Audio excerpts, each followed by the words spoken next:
భారతదేశ పౌరులకు అమెరికన్ అధ్యక్షుడు ట్రంప్ భేటీలు వేస్తుంటే మోడీ ఏం చేస్తున్నారని ప్రజాశాంతి పార్టీ అధ్యక్షుడు కేఏ పాల్ మండిపడ్డారు.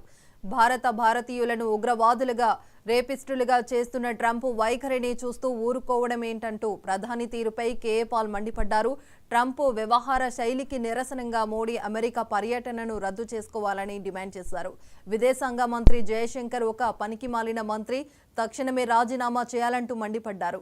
ఒకప్పుడు మోడీని తిట్టిన చంద్రబాబు ఇప్పుడు తెగ పొగుడుతున్నారని ఎద్దేవా చేశారు. అసలు అమెరికాలో దేశ పౌరులను అవమానిస్తూ ఇంత జరుగుతుంటే మన ఎంపీలు ఏం చేస్తున్నారని ప్రశ్నించారు. దోచుకోవడం, కాపాడుకోవడం, విదేశీ కంపెనీలు పెట్టుకోవడం వాళ్ళ నాన్న నేర్పిన విద్య ఆయనకి. ఈ రాజకీయ నాయకులు ఎవడైనా సరే పేర్లు పెట్టండి, అందరూ అవినీతి పరులే. వేలు కోట్లు, లక్షల కోట్లు దోచుకున్న వాళ్ళని జగన్ చంద్రబాబుని తిట్టడం, చంద్రబాబు జగన్ తిట్టడం. ఇప్పుడు పవన్ కళ్యాణ్ కొత్తోడు కనుక 1000 కోట్లు దోచుకుంటున్నాడట. వాళ్ళతో పాటు నేర్చుకుంటున్నాడు. ఎందుకంటే అన్నీ ప్రయత్నించాడు, అన్నిట్లో ఫెయిల్ అయిపోయాడు. నేను క్రిస్టియన్ అన్నాడు, నేను దళితుల అమ్మాయి, నా భార్య ఇది అన్నాడు.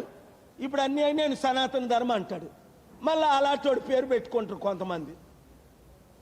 రండి కలిసి పోరాడుదాం, రాష్ట్రాన్ని కాపాడుదాం, దేశాన్ని కాపాడుదాం. తెలంగాణ నేను ఎందుకు కాపాడలేకపోతున్నాను? ఇప్పుడు వాళ్ళు నన్ను అడ్డుకుంటున్నారు. ఎవరు?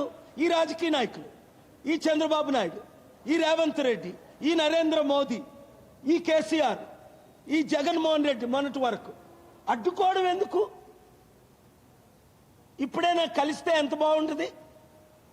అరే నేను ఇంత మద్దతు ఇస్తున్నానే జగన్ని, వైసీపీని కాపాడడానికి, అపోజిషన్ అని పిలవాలా? జగన్మోహన్ రెడ్డి కలవాలా? ఈరోజు అమిత్ షా కలుస్తాడే, రోజు తిడుతున్న మోదీ కలుస్తాడే. నిన్న మాట్లాడారే పెద్దలు, ఢిల్లీ పెద్దలు. నేను దేశం కొరకు, దేవుడి తరపుని మీ కొరకు పోరాటం చేస్తున్నా ఫ్రీగా, నా డబ్బులు ఖర్చుతో, ₹1 మీ దగ్గర తీసుకోకుండా. అందుకనే తెలంగాణ గ్రామ సర్పంచులారా, స్టూడెంట్లారా, థ్యాంక్ యూ. నేను చూస్తున్నాను. అదాని తిట్టకూడదు, మెగా కృష్ణరెడ్డిని పొగడాలా, చంద్రబాబు రేవంత్ రెడ్డి పొగిడినట్టు. 1,10,000 కోట్లు దోచుకున్నందుకు కాళేశ్వరం ఉంది, 48,000 కోట్లు దాచుకున్నందుకు. మళ్ళా ఇప్పుడే చంద్రబాబు నాయుడు ఇంకో 2-3 కోట్లు ఏది అనంతపూర్లో ఏదో ప్రాజెక్ట్ ఇచ్చాడు రాయలసీమలో. ఏం మీడియా వాళ్ళయా మీరు? చెప్పరా ఏ ప్రాజెక్ట్ ఇచ్చాడో? మొన్నే మెగా కృష్ణరెడ్డికి మీరు భయపడుతున్నారా?